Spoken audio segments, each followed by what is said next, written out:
tone was good. At least somebody's excited. Must be Judith. Yeah, really excited. Happy workshop night. Are you guys happy to be here? Am I the only one that's excited? A little bit? It's raining. All right, it's raining, so that's what makes the flowers grow. Thank you so much for being here. Happy you guys were able to make it. So tonight we're talking about brain health, right? So it's kind of an important workshop. How much is your brain worth? That's a pretty good question, isn't it? One of my hobbies is to take my car and go to different racetracks, and I get to put my car on the track, and I get to instruct and do all these high-speed driving events. And I remember my very first time that I ever went, I didn't know what I was doing. I didn't know what to expect. And I was talking to the guy who was preparing my car, and he said, so you got a helmet. What kind of helmet are you wearing? I'm like, I don't know. I guess I need a helmet. How much is a helmet? He's like, well, how much is your head worth? I said, well, that's the $1 million question right there. It's invaluable. It's priceless, right? How much is your head worth? You can't put a value on it. So the question is, how important is tonight's workshop? Yeah, it doesn't get more important than this. This is the mother of all workshops. And really what my hope, my wish, and my prayer is that you don't learn something tonight. As many of you guys are, you'd like to learn. But people that see the biggest change in their life aren't the ones who simply just learn. It's applying what you learned. There's a difference. Can everybody see that? Say yes. So more important than information is application. So I'm going to take you through some life-changing information tonight, but I'm also going to make some recommendations based on who you are, where you are, what kind of issues you may have or may not have. I don't know. Everybody's a little bit different. But if what I say speaks to you, then I'm asking you to act on it. Make this worth your time to where you can see a change in your life, not just now, but 10 years from now, 20 years from now. And not just for yourself, but for your family as well. Everybody, you guys know the statistics with Alzheimer's, right? It's the fastest growing disease in the United States. 1 out of 3 people will develop and die with this. It's every 65 seconds someone's diagnosed with it. The first sign is the short-term memory loss and then the brain fog. And this is what we now call pre-dementia. So I'm not going to ask for a raise of hands, but we know who we are with some of these symptoms, with what we're experiencing right now. So if the signs are there, now is the time. Because once there's a diagnosis, it's what? It's too late. You've heard me talk about this. You've heard it on the videos. It's like it starts at least a good decade before any symptoms are recognizable or it's diagnosable. So the time to start is now, and I commend you. And I thank you for being here. So tonight, we want to take a giant leap forward in our proactive plan for optimal health. So, I'm sure all of you have heard that Alzheimer's runs in your family or genes. If somebody gets Alzheimer's, it's genetically determined, right? Like heart disease, like cancer, like diabetes. If it runs in your family, you're in big trouble. Well, the more research I do, the more I listen to experts on this, you know what they all say? Same thing. It's about 5%. 5% of your genetics is going to determine whether or not you get dementia or Alzheimer's, or really any disease. The 95% is based on what you're doing to prevent it, which is really lifestyle changes. What I'm going to share with you tonight and what you'll be able to apply is really going to determine whether you can turn on those Alzheimer's promoting genes or turn them off. You literally can shut off the promotion of those genes, the expression of those genes. And so this is what we're going to get into tonight. You literally taking control of your health and your destiny. DNA is not your destiny. Your lifestyle is your destiny. Does that make sense? So we're going to go through a number of different things. These are all factors when they come down to lifestyle. One of them is taking medications. So I'm not here to tell you to stop taking your medications, but I am here to shine light on the fact that short-term memory loss, dementia, early signs of these things can very well be related to some of the medications that we're taking. And I see this all the time when people give me some of their symptoms, and I look and I see some of the medications that they're on. Many of them are taking antidepressants, anti-anxiety medication. These are medications that can mimic dementia. Did you know that? Steroids, cardiovascular drugs, metoprolol. How many of you guys have ever heard of that drug? Yeah. Saw it with my mother-in-law. It's one of the first signs that she had, which actually triggered her Alzheimer's and really accelerated it through the roof. Lady came in last week with her husband and came in because her neck was hurting. And he kind of gave me a little side note and said, she's suffering from memory loss now. We're dealing with this all of a sudden. And so I went and studied the file later, and I'm looking at all the medications she's on. Sure enough, right there, metoprolol.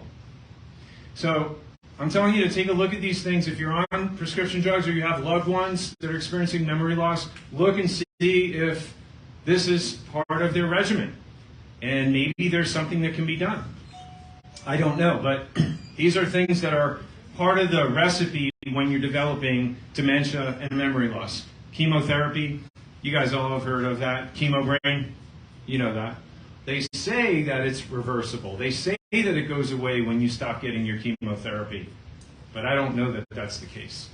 So, at any rate, I want you to be familiar with this because this is a reality. And we know that people start experiencing some of these symptoms when they're on these medications. Not all the time, not everybody, but it could make a difference for someone that you know, love, and care about if you're trying to help them get a hold of this condition. Are you with me? Cholesterol drugs. Did you know that statin drugs do not prevent heart disease? Did you know that? And in many cases can actually double your risk of Alzheimer's disease, especially dementia. So what's happening is we have these side effects, and they're on the label, they're on the back of the box, but many of us are not really reading them. We just take our doctor's word for face value. We take the prescription, and we stay on it long enough to where we're not even aware. We don't even. No, I don't.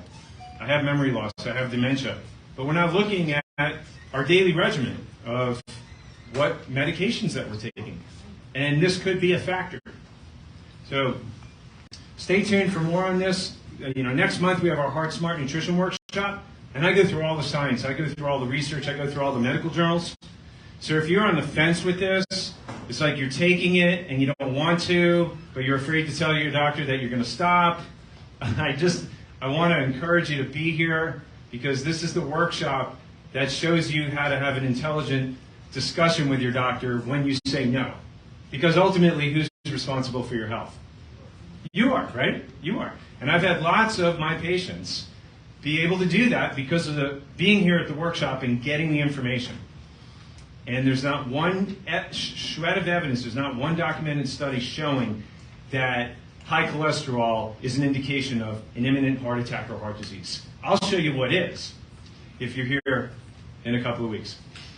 So we know that medications is a causative factor. How about sedentary lifestyle? How about exercise or lack thereof? Right? There's an old saying that you may be familiar with. The bigger the belly, the smaller the brain. The bigger the belly, the smaller the brain. Okay, you got it.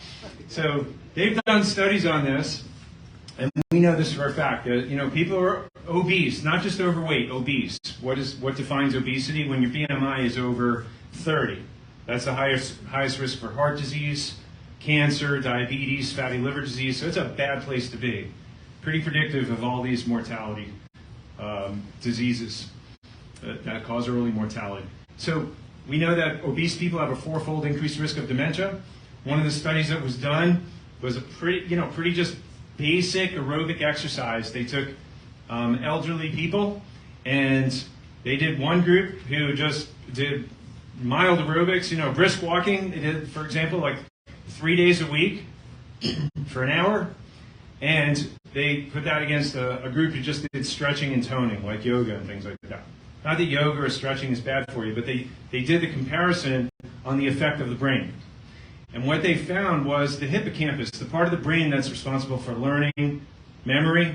They found that the people who did the aerobic exercise, like brisk walking, not the Jane Fonda kind of stuff, but the brisk walking, what they found was a growth of the hippocampus. The brain actually grew new brain cells. An increase in something called BDNF, brain-derived neurotrophic factor, which is plant grow.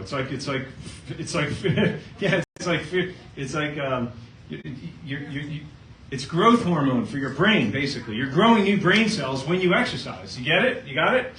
So the people who didn't, they actually saw the hippocampus atrophy. So if you don't do anything, your hippocampus, your brain, is going to atrophy by 1 to 2% every year. But if you exercise, you actually grow new neurons. Did you know that? So this is what the studies show. 20 minutes of moderate intensity aerobic exercise 3 days a week, participants experience corresponding increase in memory function because of the BDNF. The control group assigned to stretching and toning experienced a decrease in the hippocampal size. So, we talk about exercise all the time. And, we all have excuses. And somebody once told me excuses are like toilet bowls. We all have them and they all stink. So, particularly because now we're out of excuses. You don't have to join a gym. You don't have to pick up weights. All you have to do is get out on the sidewalk. And you know what? If you can't do that, in a couple of minutes here, I'm going to show you something else that you can do. If your knees hurt, if your back hurts, if you're unable to literally physically exercise in the gym, I got something else which will mimic this. And it's pretty cool. So stay tuned. Stay tuned. This is coming up just for you, Pearl. Pearl's 90 years old. When I grow up, I'm going to be as healthy as Pearl and moving as good as she is. Ready to do the jig there. Woohoo! All right. Yes. All right. So, Nakanojo study. Watch your step. How many steps do you guys do a day? I'm on 7796. Now, I'm not going to hit the 10,000 today, but I'm not worried about it because I work out pretty much every day. I do something. Even on my day off, I'll still do a brisk walk. But this is an interesting study. They just show that 4,000 steps can prevent depression, 5,000 steps can prevent dementia, heart disease, and stroke. 7,000 steps can reduce the risk of cancer, arteriosclerosis, osteoporosis, and bone fractures. 8,000 steps can prevent hypertension, diabetes, and metabolic syndrome for those over 75 years old. So, where's the sweet spot for that? If you're, in 70 to 80-year-old range, some of you guys are in here, 6,000 to 8,000 step range is enough for you guys, for seniors. If you're under that, then I would say strive for the 10,000 steps. Because studies show the more that you're getting these steps in, the more active you are, the better it is for your metabolism, and the more disease prevention power that it has. Japanese study. Pretty neat, isn't it? Watch your step. All right, so aside of physical exercise, what else is important? Mental exercise. And this is one of those things when it comes to preventing dementia, preventing Alzheimer's, keeping your brain active. Your brain is a muscle. If you don't use it, you lose it. Yeah. So one of the most important things that you can do is stay busy with brain activities. Puzzles, Sudoku, knitting, right? So you have to keep your brain occupied with something, because when you stop learning, you stop growing, and when you stop growing, you start what? Dying. That's why I always invite you guys to keep coming back to the workshops every year. How many of you guys get our emails every week? You open up you don't just get them, but you open up and you watch them. You watch it. So I record a video every week, talking about these topics, talking about what you're going to learn at the upcoming workshops, talking about what we learned, so reviewing things. And there's always nuggets in there that'll keep you learning and growing besides just being here at the workshop. So I encourage you, take advantage of those emails that we send out. If you don't get them, just ask up front, and we'll get you plugged in with that.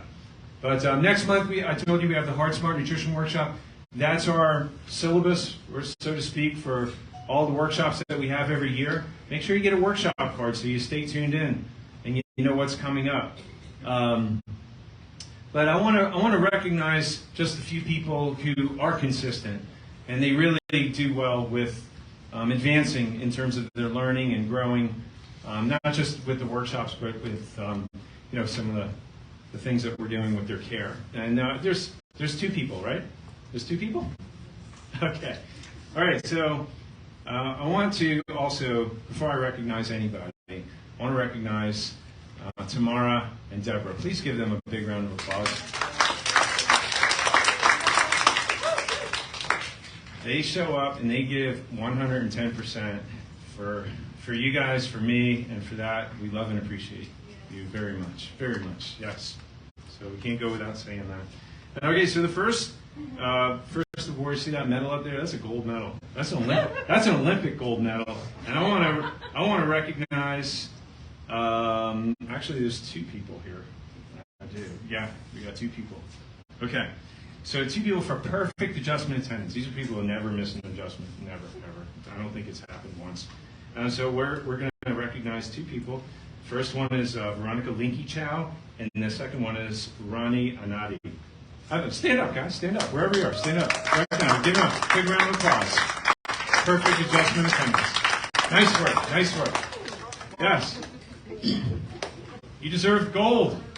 Good job. Yes. Keep up the good work. And the next one is for 6 or more workshops. This is our degree, Elevation Health University Core 4 degree. And this is presented to Carlos Rancano. Everybody give Carlos a big round of applause. Thank you. Constant and never-ending improvements. Keep learning, keep growing, right? And these are fine examples of that. So just wanted to give my appreciation for that. Thank you, guys. All right. So mental exercise. Keep that mind moving. Keep it growing. Get enough sleep. Did you know that when you're short on sleep, sleep deprivation causes brain damage? Raise your hand if you knew that. Okay, good. If you didn't know that, if you don't have a normal sleep schedule, this is one of those factors that is part of the recipe for developing memory loss, dementia, brain damage, brain shrinkage, and Alzheimer's. So this is really important. Now, not just getting, enough sleep, 7 to 8 hours of sleep, but getting the right sleep, getting on a sleep schedule. And getting on a sleep schedule, your body really needs that and really appreciates that and shows you how much better it can work when you give it what it needs. Your body loves rhythm. Going to sleep the same time, getting up the same time, day in and day out. Now, when you don't do that, you can feel the difference. And that happens to me usually on a Friday night or a Thursday night when I don't have to get up at 5:15 or 5 o'clock in the morning. And I stay up a little bit later thinking I could sleep in. And what happens?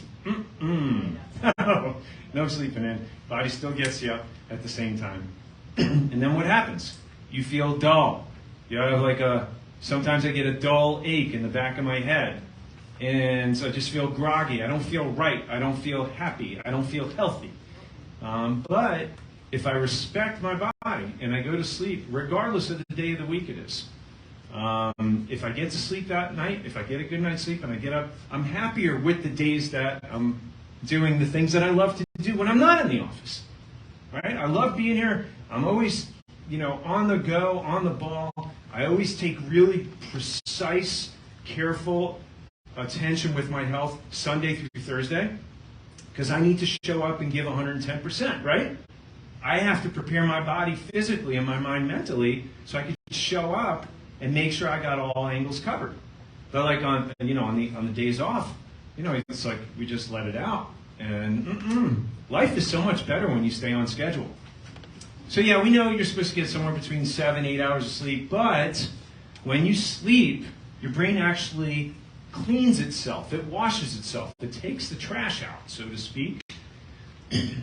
This is really important also, making sure that, number one, it's cold. Your body does really well in colder temperatures. Now, your body normally changes temperature during the day. There's a high point for your temperature at night, usually about 1, 2 o'clock in the morning. You'll kick the covers off, many of you, right? And it's because your body temperature peaks out usually about that time. That's your circadian rhythm. The coldest time, where you're shivering and you're putting the covers on you, usually right around 5 o'clock in the evening, or 5 o'clock in the morning, right before you're going to wake up.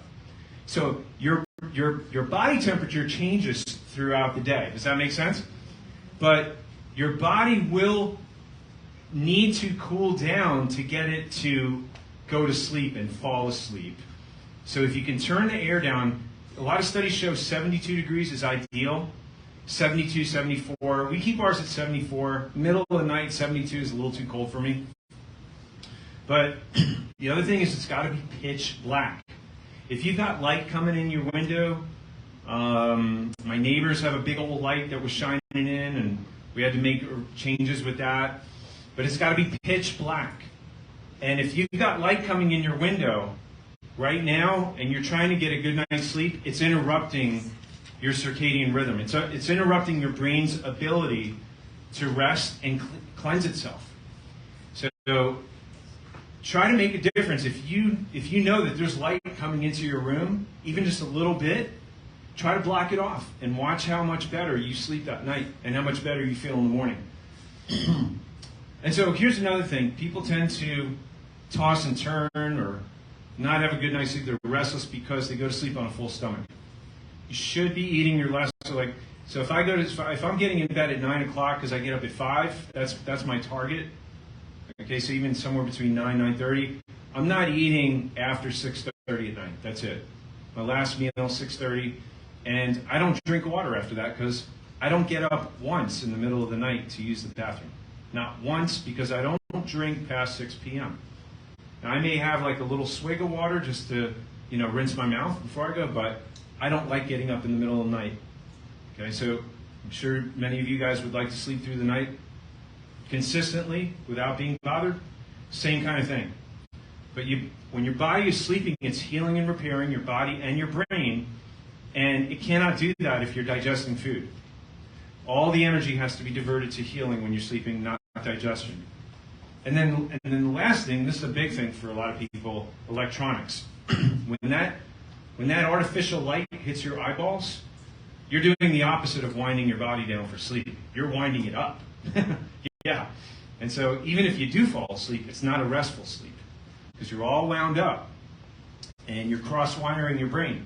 So when you're looking at your phone, when you're looking at your iPad, you're watching TV in bed, you're doing your self-harm. You're doing your body and your brain harm when it comes to a normal sleep schedule. Hopefully this makes sense, and I know I'm touching on a few things, important things for some of you guys here. So again, the more important thing for those of you who came in after I said this, it's not what you're learning.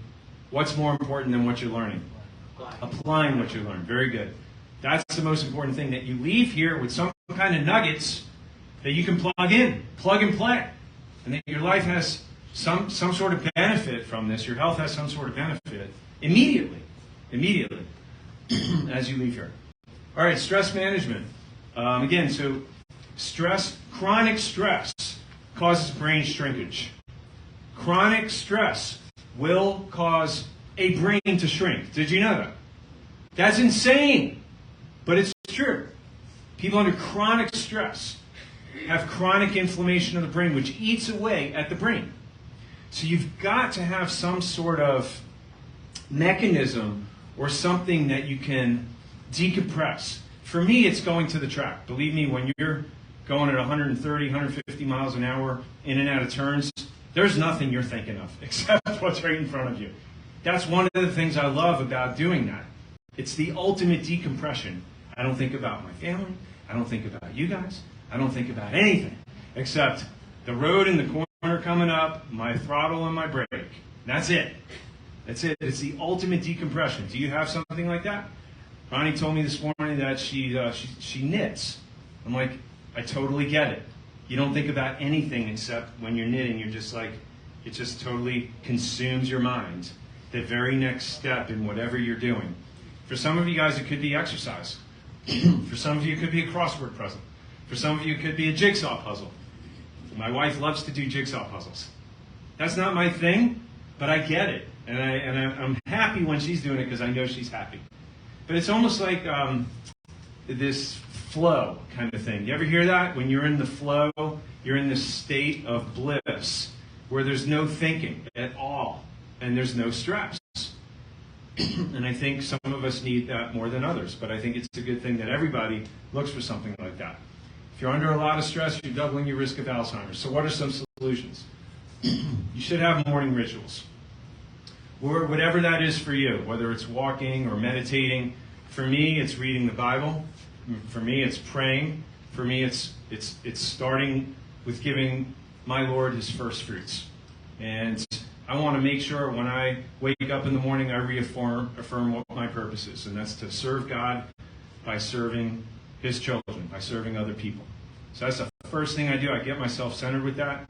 And the Bible says that the steps of a righteous man are ordered. And I want him to order my steps. That means I don't want to do what's on my agenda. I want to do what's on his agenda. And what does that do to my stress level? Okay. I'll put together the plan, but I know it's not by my might or my words, but by the power of the Holy Spirit. And that's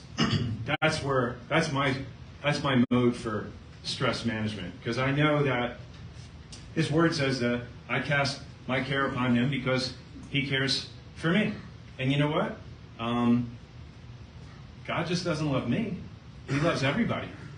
Every person in this room sent his son to die on the cross to save us from our sins. Can you imagine sending your son, if you had a son, to go die for all humanity? You can't imagine how much God loves you. Now stop and think about that for a minute. Why shouldn't everybody start their day like that? Start your day with love and see what that does to manage your stress. Start your day with gratitude. We enter his gates with thanksgiving. Enter his courts with praise. Start your day with thanking God for what you have.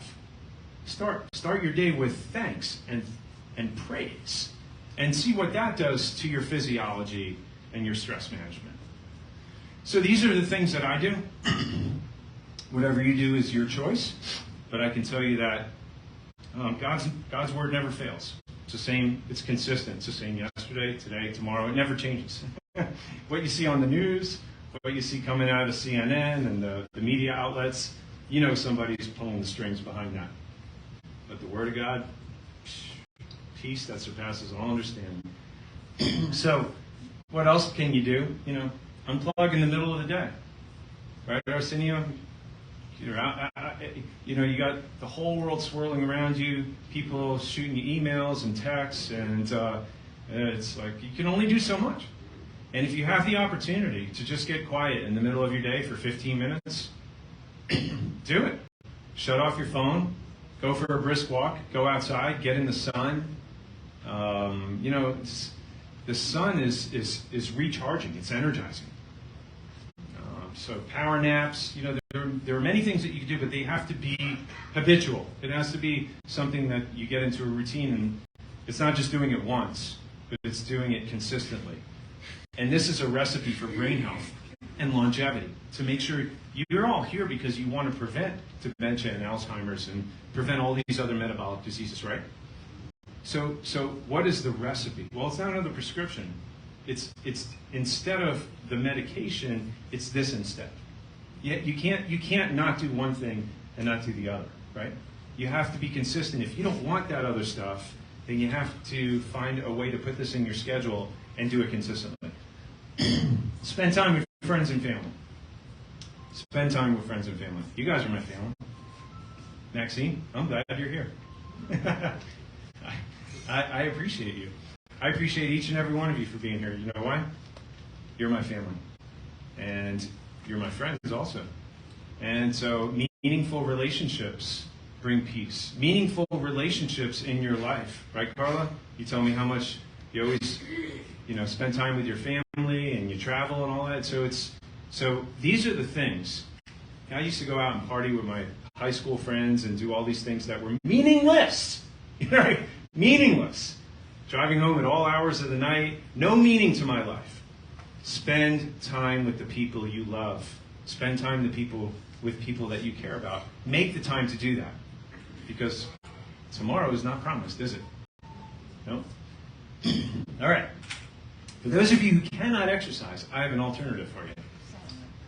How many of you have access, maybe your clubhouse or maybe a gym, to a sauna? Do some of you guys have access to this? Okay. Now, I did a little experiment last night with my Fitbit. My resting heart rate, I'm not like a super athlete or anything like that. I work out, I don't kill myself, but I do something every day. So my resting heart rate is better than 60. It's usually like mid-50s, like 50, mid-50s, 55 beats per minute, something like that. So I took my thing in the sauna last night, and I'm sitting there. I sat there, I went up for 20 minutes at 140 degrees.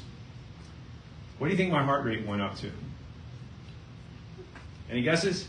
100. Pretty close. Yeah, it was 92.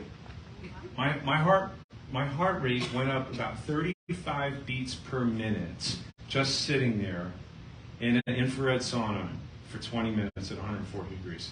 Do you know what I would have to do to get my heart rate up to that? I have to be sitting on my bike, or I can't even hardly get my heart rate up doing a brisk walk to that. So what studies show is that regular sauna use actually has the same benefit of exercise. Yeah. Did you see what it showed with the people who did the 20 minutes 3 times a week after a year? Their brain grew. So there's research that connects sauna use to brain health. So let me share this with you. It increases blood flow and your heart rate. It improves cardiovascular health. It reduces cholesterol, minimizes your risk of stroke. It's an anti-inflammatory and an antioxidant. And one of the things that drives dementia and drives Alzheimer's is brain inflammation. That steady inflammation that never gets addressed and never gets corrected. So we know that it decreases the risk of Alzheimer's based on some of this research, which I'm going to share with you, and anti-aging, and it may increase longevity. So if you have access to it, I would strongly recommend it. You can get one for your house. They range in cost from a few $100 to a few $1,000, but this is one of those modalities that you can utilize if it works for you. If you have access to it, I would recommend trying it. Now, how often should you do a sauna? Well, you know, the Finnish population, like almost every household has a sauna. Everybody uses a sauna in Finland. So this was the perfect place to do the study. And they did long-term studies with men and women, with men. Just for simplicity, I included this one. There was 2,315 healthy Finnish men, aged 42 to 60, and they were followed up for 20 years. So pretty good study, pretty good length of time. And they compared it to people who used the sauna 1 time a week versus those who had used it 2 to 3 times a week and also 4 to 7 times a week. So listen to this. The ones who used it 2 to 3 times a week had a 21% lower risk for dementia. If they used it 4 to 7 times a week, 66% lower risk for dementia. Did you get that? Okay. Now for Alzheimer's, pretty closely associated, the same. Alzheimer's risk for using the sauna 2 to 3 times a week, 20% reduction. 4 to 7 times a week, a 65% reduction for Alzheimer's. Is that significant? Yeah. So these are consistent studies across the board. Anytime I ever go to a health spa, I never use the sauna. But I started doing some of this. I came across some of this research. I'm like, well, this is pretty significant. I mean, it's like black and white. And there are no studies that contradict this at all. It's widely accepted in the scientific community. Why would I not want to do this to invest in my health and longevity? I mean, we're talking about the next 10, 20, 30 years. I try to eat good. I exercise consistently. I do all these things. Why would I not want to have this as part of being my health regimen? So I plugged it in. I bought a sauna, and I do it at least 3 days a week. I do it at least three days a week. I'm waiting to see what my electric bill is. No, but it's like, how much is a healthy brain worth, right? All kidding aside. All right, so is this making sense so far? You getting some things? Okay, so we're filling up your wheelbarrow here. It's going to be too big to fit through the door when you leave. All right. Yes. Mm-hmm. You can, but it's I know it's different from breathing and steam and everything else. yeah. The body temp. Well, there are some contraindications for staying in a hot tub the length of time that is needed to see the benefits, like they saw in that study. So you're not supposed to stay in a hot tub past like 10 minutes, 15, depending on that 103 or yeah. So that was the main thing. But that's a good question. Okay, so I am a chiropractor. You guys know that, right? Okay. So I would be remiss if I did not share with you how the adjustment actually helps with brain health. Because many of you are sitting here and you came because your neck hurts or your back hurts, and that's why you love coming here, because of how much better your neck and your back feels. But, without understanding the rest of this, it's like eating soup with a fork. You're missing a big part of this. You're missing the most important part of it, which is in terms of disease prevention. You're investing in a health program, and this is where the rubber meets the road. So I want to share this with you also. An amazing new study was conducted in 2015 in a hospital in Denmark. A group of people who had never had any chiropractic care before attended 2 sessions. One with real chiropractic care and one with sham chiropractic care. During both sessions, whole head brainwaves were recorded. The brainwave recordings, or electroencephalography, EEG for short, showed some very clear changes in the way the brain functions after the chiropractic session, and no changes happened after the sham session. The study showed a change in brain function of almost 20% on average after the chiropractic session. This study is really important because it's the 4th time this very same finding has been published in reputable research journals. And this study's data is collected and analysed by non-chiropractic scientists. This means there is no doubt that adjusting the spine changes the way your brain operates. Because the Danish scientists recorded the brain waves, or EEG, over the whole head from 64 individual electrodes, they could also work out exactly where the changes in function were happening after the chiropractic session.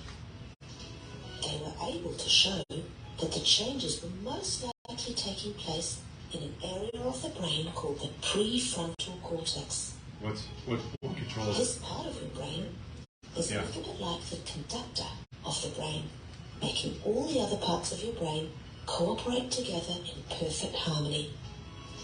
The prefrontal cortex is the area of the brain where your executive functions take place. This means it's very important for our everyday behavior. It's the part of the brain needed for us to be able to carry out all goal-directed tasks: decision-making, memory and attention, intelligence, processing of pain and emotional responses to it, autonomic function, movement control, eye movements, and spatial awareness. Okay, so does that mean you're actually getting smarter with every adjustment that you get? How about that? You know what I was thinking of while I was watching this?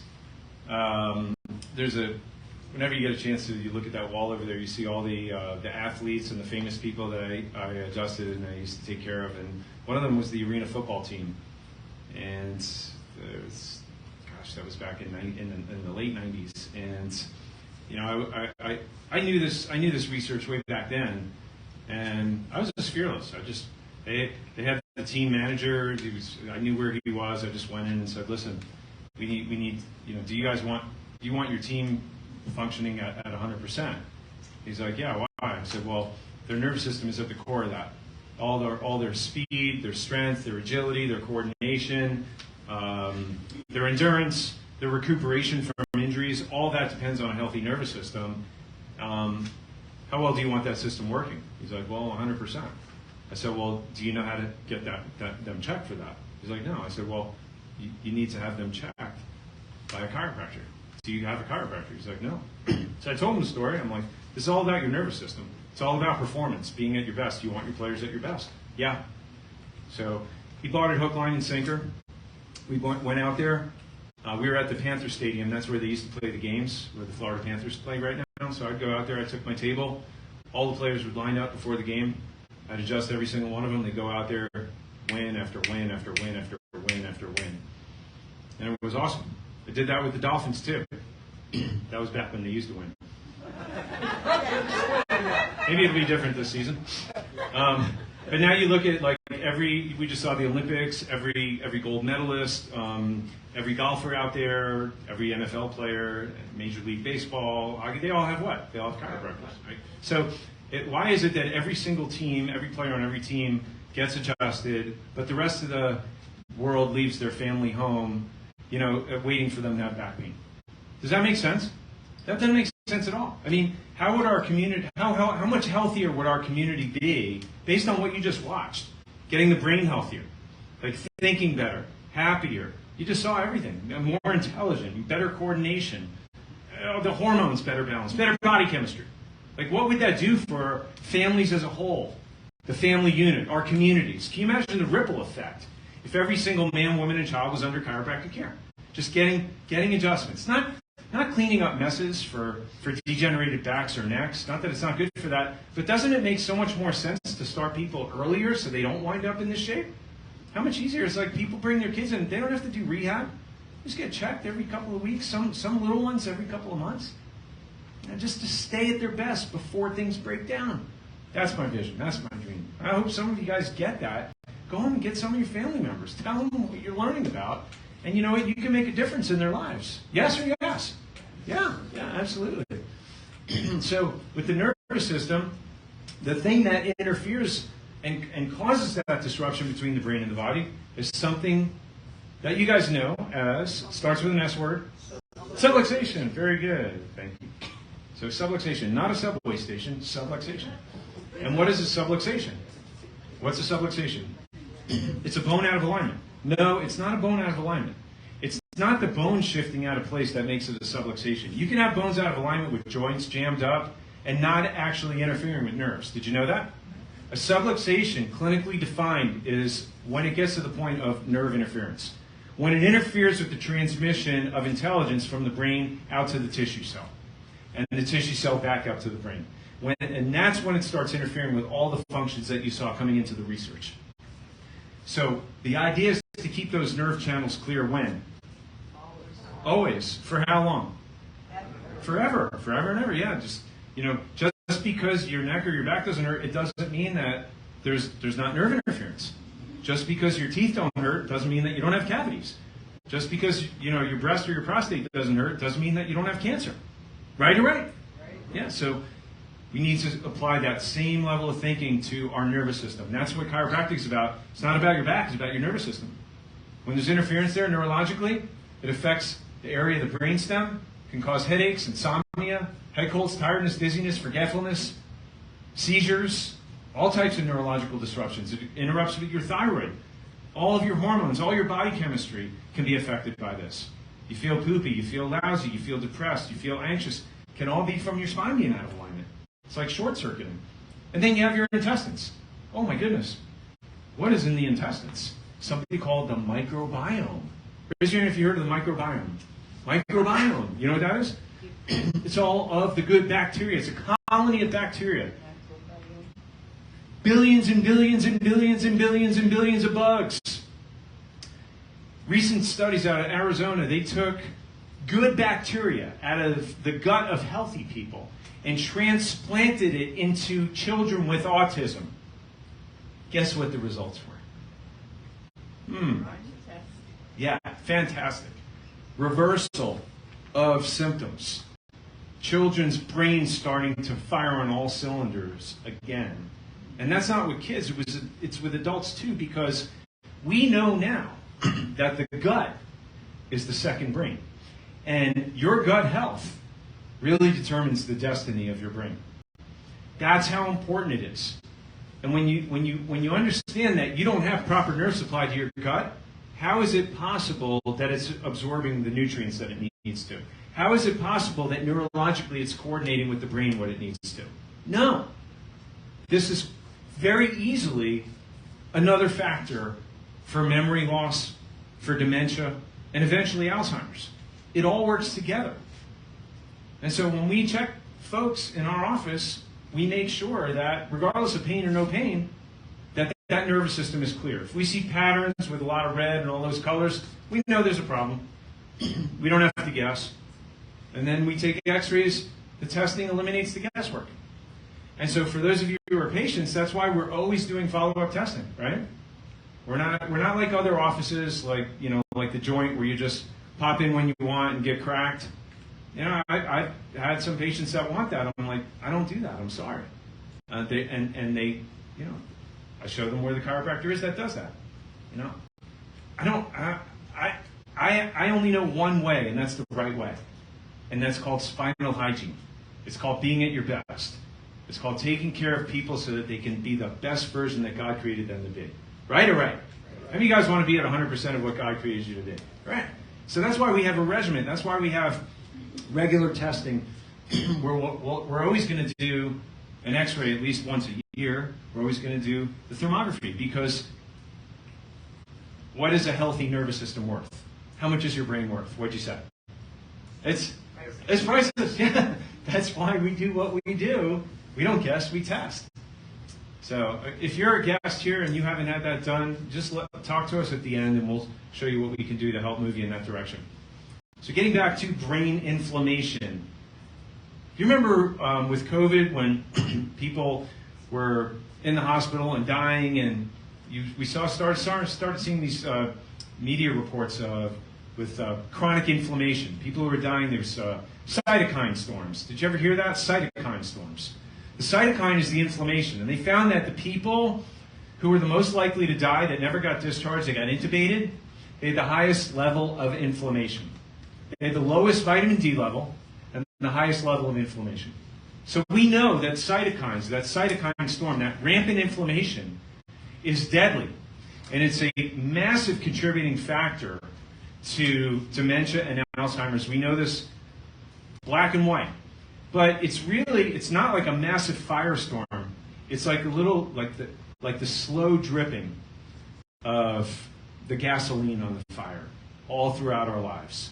With the things that we do, the stress that we have, the things that we eat, all of our lifestyle things that we do that are turning on the Alzheimer's promoting genes. It's a slow drip which causes chronic inflammation of the brain. You got that? Are you with me so far? Okay. So because there's a few things that you can key in on to reduce this from happening. And there's three things. How many things? Three things. The first one is bad fats. The second one is sugar. And the third one is toxins. So what's the first one? Bad fats. Second one is sugar. And the third one is toxins. So for the next couple of slides, we're going to unpack this so you guys can take a look in your pantry and see what is robbing you of being at your best and taking out the next 10 years of your life. You need to look at this very carefully right now. So when we talk about bad fats, what are we talking about? That which is made in the laboratory, right? So margarines, synthetic butters, cottonseed oil, soybean oil, corn oil, canola oil, trans fats. Now there's a lot of trans fats in all these things that we like. If you go over to, I don't want to badmouth Publix with Bruce here. Bruce had a prosperous career in Publix. They were very good to him. I love Publix. They treat you great over there. But if you get a freshly baked bread and you look on the label, you're going to see like Judith said, all kinds of crap in there. And some of that crap is what you don't want going in, which is driving inflammation. You got to look for these trans fats. And you know what? Even if it doesn't say trans fat, you have to look for this where it says partially hydrogenated vegetable oil. So all this drives inflammation at the surface of the cells because they're not naturally occurring in nature. They're not like vitamins. They're not like antioxidants. They're not things that can just easily immerse themselves into the cells.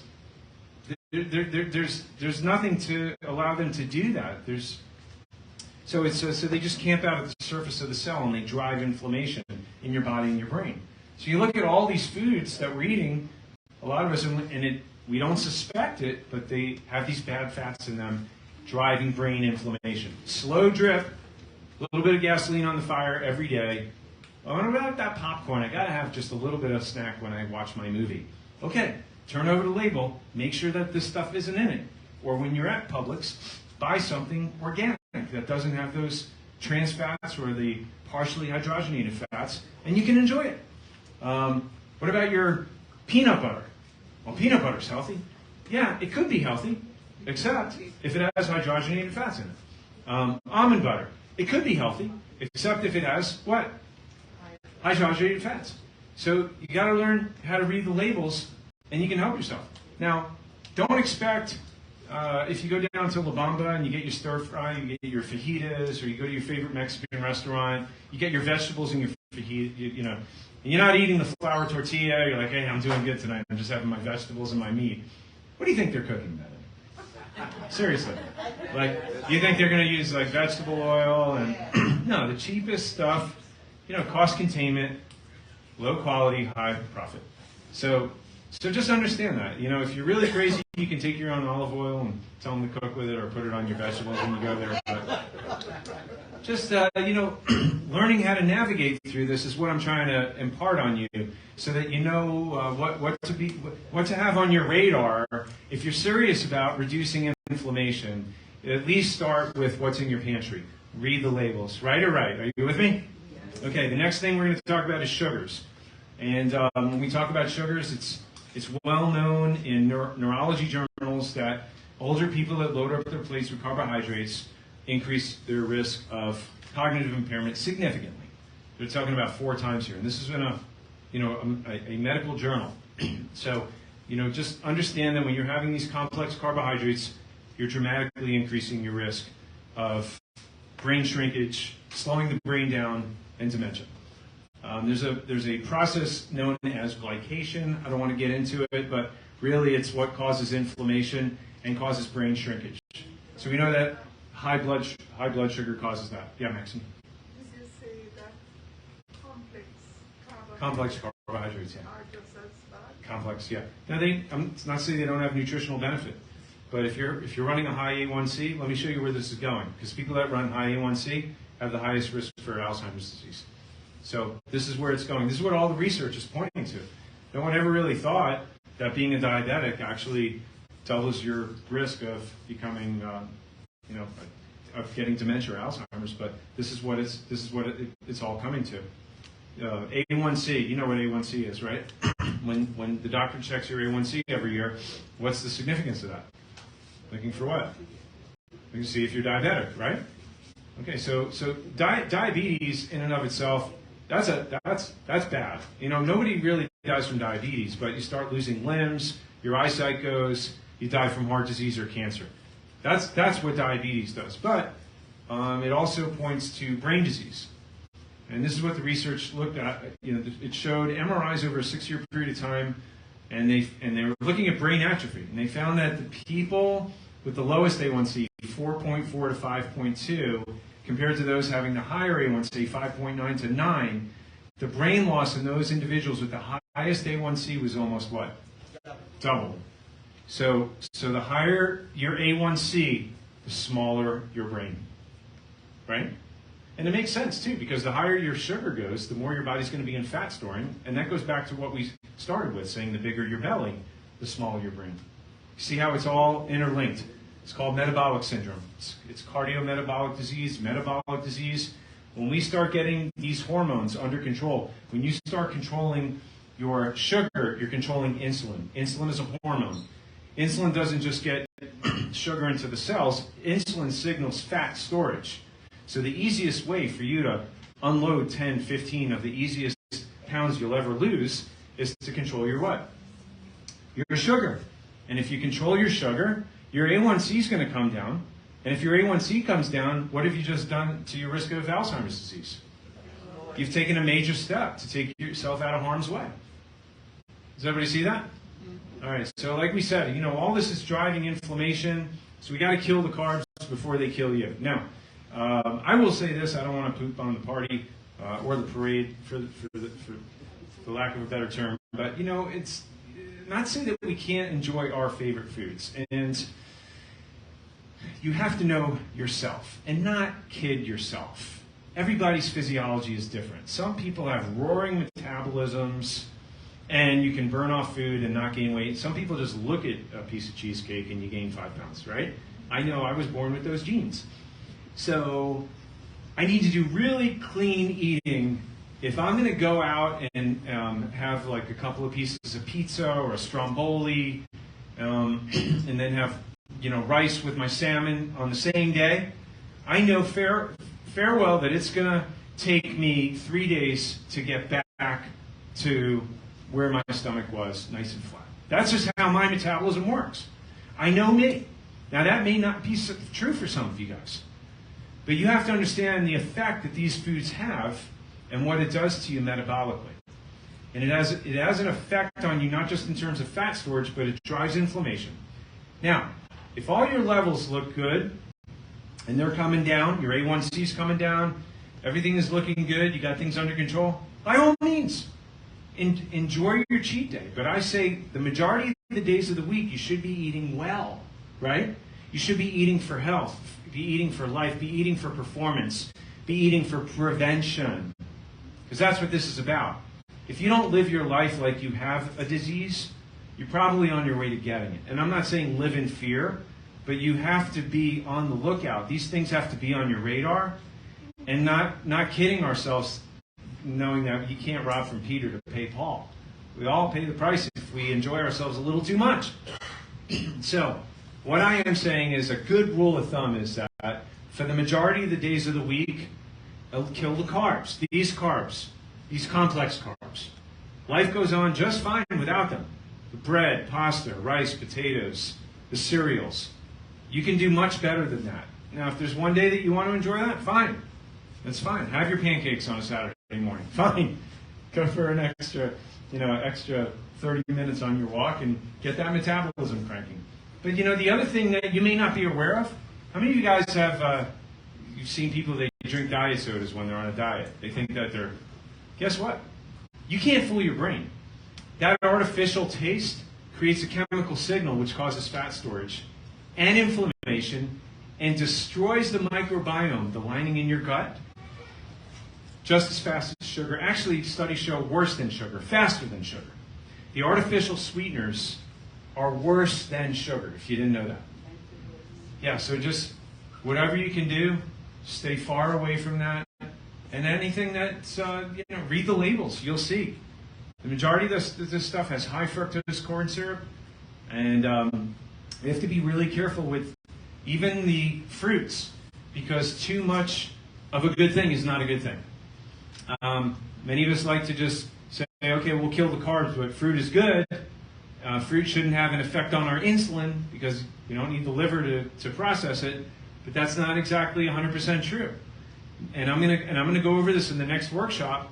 What new studies are showing is high fructose consumption increases uric acid, and that is what lends itself and is a causative factor in most cases of diabetes and heart disease.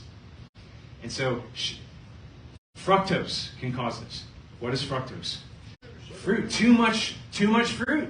Yeah, so we have to take all this and kind of reel it in. Can you have fruit? Yes. But we're talking about just like a little bit in the morning, the low sugar fruits, the berries. How about a banana? How about an orange? Right? High sugar, guys. High sugar. That's why you're seeing that in there. The apples, these are all good. They have vitamins, they have nutrients, they have antioxidants. But you know what? How many of you have seen, they give you a big bowl of fruit, and you're like, okay, well, that's healthy. Be careful. Be careful. I'm going to share with you some cutting-edge research that has just come out. Not even the last year. It's going to be in the next workshop. You're going to be right on top of this stuff. It's going to blow your mind. So we got to reduce the bad fats and what? Increase the good fats. So good fats are the EPA, DHA capsules, all the nuts, all the hazelnuts, walnuts, almonds, pecans, extra virgin olive oil, avocados, salmon. Had some of that last night on the grill. Yes, good stuff, good stuff. More good fats. Why? What is the brain made out of? It's not made out of carbs, right? It's made of fat. Yeah. What's that? It's made up of cholesterol. Nope, not there yet. Maybe one day. And so we look at this here, and you can see the transition from the grain brain, which is eroding, disintegrating, to a better path toward creating a healthy brain. Not just the first brain, but the second brain, which is called your what? Microbiome. Turn to your neighbor and say, microbiome! Everybody's awake. That's great. All right, don't fall asleep again. So what do you see down here? What do you see on that picture on the right compared to the left? See lots of color. Very good. What else do you see? What don't you see? Right, you don't see the complex carbohydrates. So you see carbohydrates? Yeah. You see vegetables? Right, you see good fats. By the way, let me tell you, you want energy? Make the majority of your calories come from fat. I remember when I ran the Disney Marathon, my personal trainer told me to eat nothing but fat. I'm like, what do you mean? They're all going for pancakes and pasta the night before. He's like, don't do that. You're going to crash and burn. Having water-soaked almonds, had salmon, and man, I ran like a champ the next day. I was the only one in my group that ran, that did not have an injury, that did not have to stop. And I was in the office the next day. That was after running for 5 hours. Fats are your best source of fuel, the preferred source of fuel for your heart and your brain. The majority of your diet could and should be fat, good, healthy fats. Are you with me so far? That's what you're going to see a lot of here in this picture. The other thing, which will help your gut, to repopulate your gut, the microbiome, is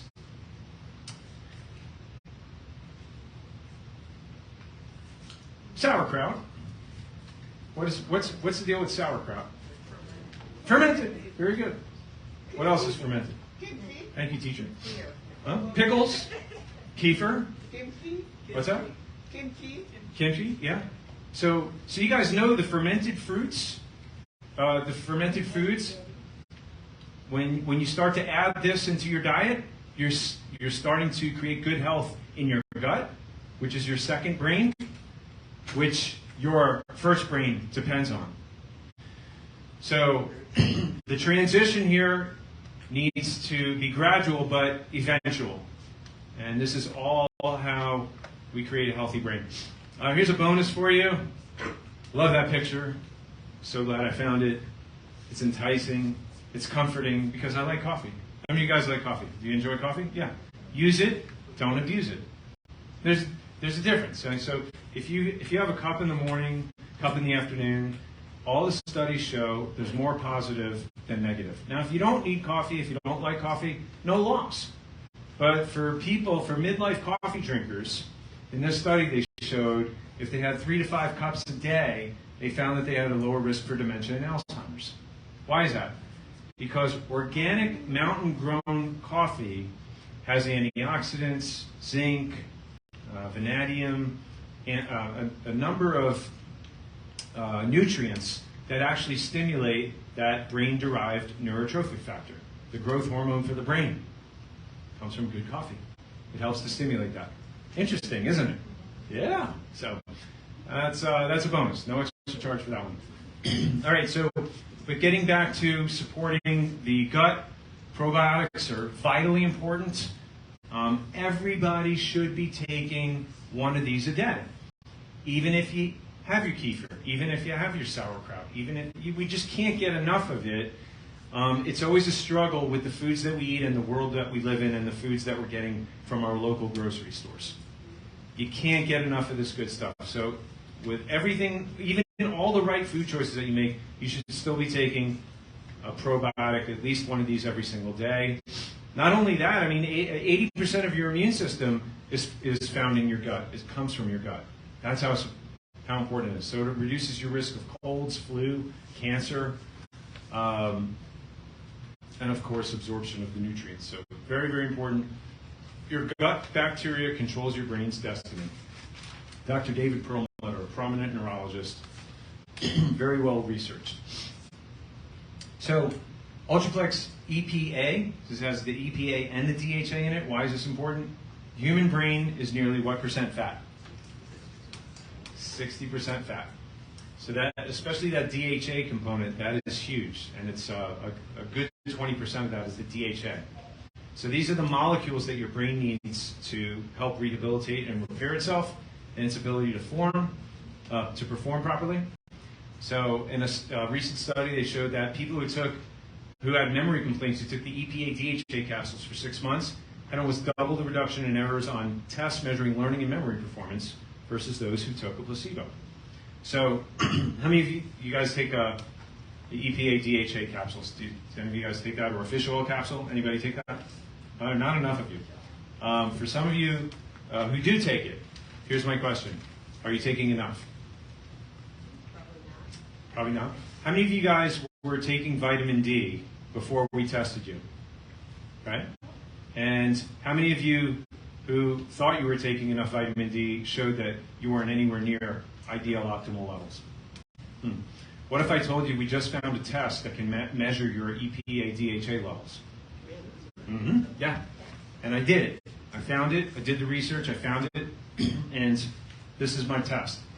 So the ideal range, and what this is testing, it works just like an A1C. It measures the amount of EPA DHA in the red blood cell membrane over a 4-month period of time. So up until this point, now I knew how much I was taking. I was taking 1 capsule in the morning and 1 capsule in the afternoon. And I knew that it was okay, but I knew that it wasn't optimal. I knew it wasn't ideal because in the past I had taken more based on my coaching when I was performance training. So I had an inkling that I probably have to raise it a little bit. So I did the test. According to this, it's 8 to 12% is the ideal range to help prevent heart and brain disease, eye and joint disease, and healthy glucose levels. That's how important these levels are. So again, if you're serious about preventing brain disease, this is one of those tests that you should really consider looking at and seeing where you're at and how much you need to improve upon. So even myself, I was taking 1 in the morning, 1 in the afternoon. Mine came in under 8. Can everybody see that? What's the optimal level? 8 to 12. Now this did not surprise me. So when I saw this, my next question was, what? What do you think? Huh? Take another one. I could throw darts and, okay, it's probably a good idea. Or I could find out exactly how much more I need to take. So there's a link right here that you go to when you get your test. Basically, it's just like the vitamin D test. You get a little bit of blood from your fingertip. We put it on the card, send it to the lab, and then within a week, it was less than 2 weeks, right, Deborah? It was probably less than a week. It came back to my email, that report, and it's self-explanatory. Nobody has to sit there and explain anything to you. It's right there. You can see it, and you click on the link, and on the link, it gives you a calculator. You put in what your current level is, and then it tells you exactly how many milligrams you should be taking to get to your desired level. I want to get to 9.5. So it tells me I need 1,660 milligrams. Well, what else can I do besides taking these capsules? Here's a chart that shows you the exact amount of EPA and DHA that you get from any of these, fish, any of the seafood, the dietary supplements, all self-explanatory. You take the test, it goes right to your email box. That's it. And then you eliminate the guesswork, get that EPA into optimal range to help make sure you're giving your brain what it needs to regenerate. Isn't that important? So I'm glad I found this. I'm already doing it. I already made my changes. Now, normally the test is $70, but we give discounts on the night of the workshop. So just if you want to do this, at the end we can make the appointments for you, and that includes the test for the kit, the appointment for Deborah to take your blood, and then the report that's sent to you. It's all inclusive. So very, very reasonable as far as the cost or the investment goes on that. I think that's something that most people should do. Okay, so finishing up. We said there are 3 things that cause brain inflammation. How many things? 3. What was the first one? Bad fats. What was the second one? Sugar. What's the third one? Toxins. So we're going to race through this. So keep your seatbelt on. And what are the 3 main toxins that we need to be concerned about? Lead, mercury, and pesticides. Lead, it's inherited from mom. Why? Because which mom doesn't wear cosmetics, right? The toxins go through our skin. It's in most of the lipsticks that we use, the lead in our water sources, lead in the paint. Even if it was from a long time ago, it gets passed down in utero. It's found, when they did experiments, it was found in all the cords of the newborns. Cancer-causing toxins. Lead was one of them. And what happens is the lead gets stored in your bones, and the lead gets released from your bones as you age. And it causes heart disease, it causes hypertension, drug-resistant, high blood pressure, heart disease, Alzheimer's especially, and weight gain. Did you know that? So where is lead stored? Where did we say? In the bones. That's where it's getting released from. It's already in there. You don't have to sit and wonder, how can I get lead in this? No, you were born with it. That was a gift given to you from before your time. And it's a gift that keeps on giving. It goes out 4 generations, guys. That's what it shows. Mercury. Where does mercury come from? Well, if you had flu shots, the studies show that, 5 or more consecutive flu shots, or 5 or more consecutive flu shots increases your risk of Alzheimer's by more than 10 times because of the gradual buildup of mercury in your brain. Where else do we get mercury besides the flu shots and the childhood immunizations? Where else? Shoot, I shouldn't have said that. Now they're going to take me down off of YouTube. Too bad. Medical misinformation, right? So amalgam fillings. If you have more than one of these, it's something to consider. So these release mercury vapors into your brain. The problem is, once it goes into your brain, when does it come out? Never, unless you deliberately go in and go through a process of getting it out. Definitely cause for dementia. And then the third one is glyphosate. What is glyphosate? It's the active ingredient in what? Roundup. Where are they putting Roundup? Go over to Volunteer Park. Round up all of the grass. Go on your sidewalk. Round up there. Cities use it to control it. They spray it on all the crops to genetically modify the crops to be able to withstand the onslaught of the pesticide. So they don't die. So those crops that they're using, the majority of it, 70% of the glyphosate, is used on corn and soy. And what do they use to make high fructose corn syrup? Corn. And what do they make pretty much for every fast food restaurant, everything that we go to, all the soft drinks? What do they feed the cows, the chickens, the pigs, and the fish with? Corn, guys. And so what is this doing? It's going into us. Unless you're eating organic, grass-fed, it's going in and it's affecting your brain. It's causing inflammation. And then what this glyphosate does is it opens up the blood-brain barrier and it pushes it in. And this is what's driving kids nuts also because of the immunizations as well. So this is a chart that shows over a 20-year course of time the correlation of the application of glyphosate to the crops with the increase in senile dementia, the deaths from the number of people with senile dementia over the 20-year period of time. The more glyphosate they used, the more deaths they saw from senile dementia, and they're still seeing this. So Monsanto, this is a long, ongoing battle that they have, And we're at the end of that food chain, guys, unless you make the right choices when you go to the grocery store and you buy the right things. That's what you got to think about when you look at the price on these things. You'll see a price difference, but in the end, you always have to ask yourself the same question, right? How much is your brain worth? It's worth the difference. So we live in a toxic world, and you know what? Most of our toxicity is in our house. It's inside, not outside. And so that's what's driving inflammation, and that's what's filling up our cells with toxins. And when we have more going in than can come out, it's like a leaky bucket. It starts spilling over. When it starts spilling over, that's when we recognize these symptoms. We're tired, we're fatigued, we're depressed, we have brain fog, we can't handle stress, dizziness, weight loss resistance, blood pressure, headaches, hormones are out of whack, you can't sleep. Is this sounding familiar? Anyone? Anyone? Yeah? Okay, so what I'm gonna say is this. This is not for everybody. But for those of you who have these types of symptoms regularly, and you've never deliberately done and gone through a process to evaluate your level of toxicity and look at the mechanisms available to pull those toxins out of your body and your brain, then this is something that you seriously want to consider. This is not for everybody, but there's somebody in there that need it.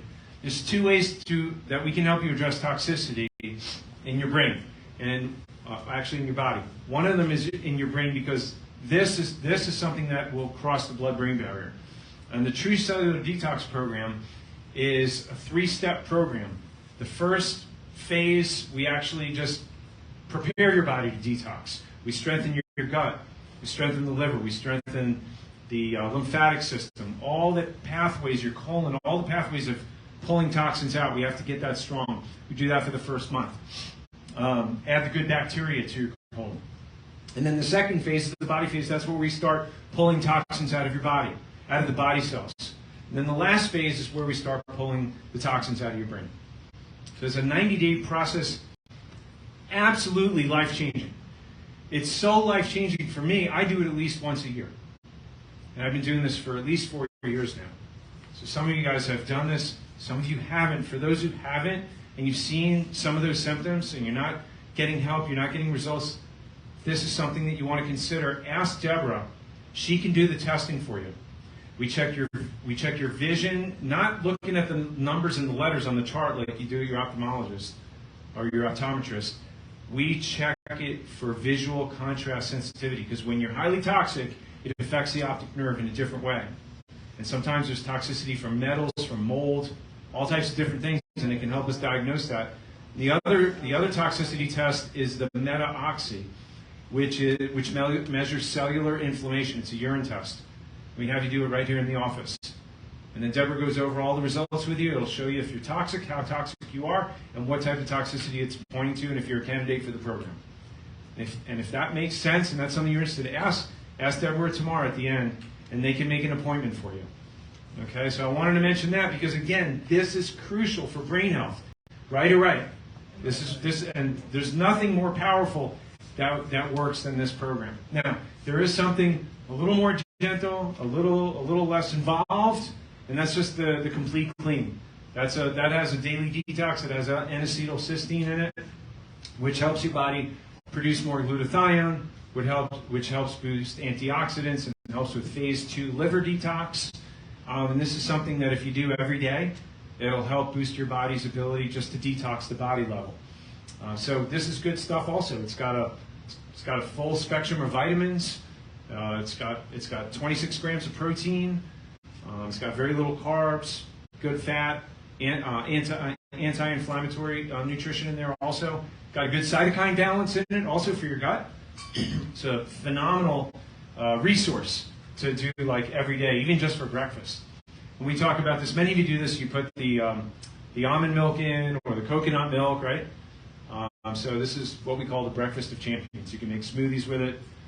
But for the purposes of detox and brain health, this is another aspect that you could add to support that part of it. What else can you do to feed your brain? Well, you saw in your handout a couple of the resources. The Ultraplex Cognition Boost. This is primarily one of the resources that we used to boost brain health. Also, there are antioxidant support in there. There's antioxidant support. There's minerals and vitamins in there that actually help to promote not just brain energy, but physical energy. So it helps to support cognitive function. And one of the key elements in there is something called magnesium threonate, which also helps to cross the blood-brain barrier. So it's got significant magnesium support, which is essential for brain health. It really helps you sleep very well and helps your brain in terms of regeneration when you do that. Ultraplex memory is different from the cognition boost, but it's synergistic. It works better with that supplement together. Helps support normal brain healthy cognitive function, supports brain healthy tissue. This works with the mitochondria, which is the powerhouse in the cells of the brain and the body. And also for methylation, which helps to get the junk out of the cells in your brain. So this is ideally formulated for memory support. And as I said, it works best when it's taken with the cognition boost. The other one is the EPA, DHA, for reasons that we talked about. Not to mention, it lowers your blood pressure, triglycerides, prevents heart problems, fights cancer, prevents depression, counteracts inflammation. Did we say that's important tonight? Anti-inflammatory, and it wards off mental decline. So the question is, what do the EPA, DHA capsules not do? One of the best bangs for the bucks. And then probiotics. We talked about how important that was, right? Important for that M word. What's that M word? What's that called? The microbiome. Very good. The microbiome, which is which brain? The first brain or the second brain? Second brain. But the first brain depends on it, right? The destiny of your brain depends on the health of your microbiome. So who should be taking one of these every day? You and me, and I do. There's nothing up here that I'm recommending that I don't take myself. So there it is right there. Making application. Remember in the beginning I told you information is one thing, but if you leave here without applying what we've talked about, you're missing a big part of it. Does anybody like to eat soup with a fork? No. Get as much as you can out of this and apply it so you can see your life change. Right or right? This is life-changing only if you apply it. So this is why we discount at the workshops so you can apply it. We want to incentivize you, reward you for being here and wanting to take advantage of this. So if you do, the discount is for anything that has the Ultraplex label on it, and that includes the omega-3 testing. The omega-3 blood testing that I talked about, that's eligible for the discount as well. So that pretty much is a wrap for everything that we talked about. Make sure you got your Heart Smart workshop on the calendar for next month. The supplements, we have limited quantities, so if you want those, make sure you see them up front before you leave. If you're a guest, if you want to ask me about the nervous system, see me up front. The omega-3 or the detox testing appointments, you can see them as well. Thank you so much for being here tonight, guys. I love and appreciate you. God bless.